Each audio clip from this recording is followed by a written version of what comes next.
अरे निभागा आसमान दा जी किरिया हो या ज़मीन मां निकिता हो। पहिरियां पक ॾियो असांखे त तव्हां असांजे कननि मां दूध त कोन कढराईंदो त पोइ उथंदासीं। अरे ॾे कहिड़ी तव्हां मोटरसाइकिल हुजो तव्हांजे कननि में हथ विझी असां तव्हांजा ज़ूज़ट कढराईंदासीं। सालन सर मां धुआं त तॾहिं निकिरंदा न जॾहिं असांजी इंजण स्टार्ट हूंदी। असांजी इंजण त चक हणी वई आहे न। अरे तव्हां उथो त सही, असां तव्हांजो मोबिलाल मटायूं था।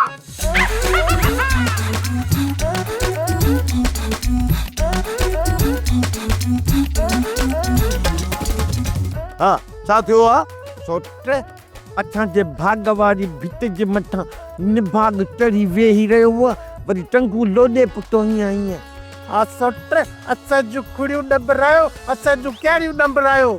मां त चवांव त शीख कबाब वांगे असांखे बात सकरायो। हाणे वात मां कुझु पको त थियो छा आहे पुट?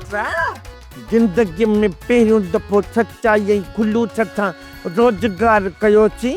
मां बिदा पियो खपायां, सॼी घिटीअ में होका ॾेई 5 रुपया गॾु करे ॻोठरीअ में विझी खिचे में पियो रखां। मूं त मथां को बिछनी कढी वञे, वरी वर में हयमि उतों भला केरु कढी वियो। अधु ॻोठरी कटे वियो, अधु ॻोठरी वर में फाथी पई आहे। पैसा कढी आहे ॿिली जा? हा सोट। अरे हेॾे तव्हां वरी को नओं ड्रामो ठाहियो आहे छा? असांखे ख़बर हुई न तव्हां बि पंहिंजे भेनरुनि वांगुरु असां ते इतबार ई कोन कंदो। असांजो नुक़सान थियो आहे त बि मञो त कोन था न। अदा नूरल कीअं था बुरल? लॻे थो त अॼु ॿई ॼणा सच था ॻाल्हाइनि। पोइ भला हाणे छा कजे था? हिननि बिशुनि जी जांच करणी पवंदी जेके असांजे ॻोठ में सामान अथई। इहो कमु त पुलिस जो आहे। हा सोट इन पुलिस के भी चओ ऐं असां वारी घर वारी पुलिस के भी कुझु सम्झायो। घर वारी पुलिस आदि गर्मी आदि सर्दी जी ॻाल्हि था कयो तव्हां ॿई ॼणा। चुप खोजराओ, हाणे तव्हां घर हलो। अधी वारनि खे तव्हांजी पारत कयूं था।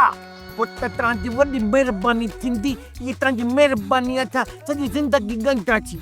हलो रेल ठाहियो, हलो रेल ठाहियो, अचो रेल ठाहियो, हलो अचो। तोबा माई, असांजे मुड़सनि जहिड़ा निभागा मूं ज़िंदगी में न ॾिठा। ॿियो न त इहो बि शुक्र आहे जे हिननि जे निभागा खां असांजो भाग ॻरो आहे, न त असां मडियूं ऐं टुंडियूं थियो खट ते वेठी हुजूं हा। तरस दी बुछड़ो त कंदा न ता नूरल ऐं भूरल।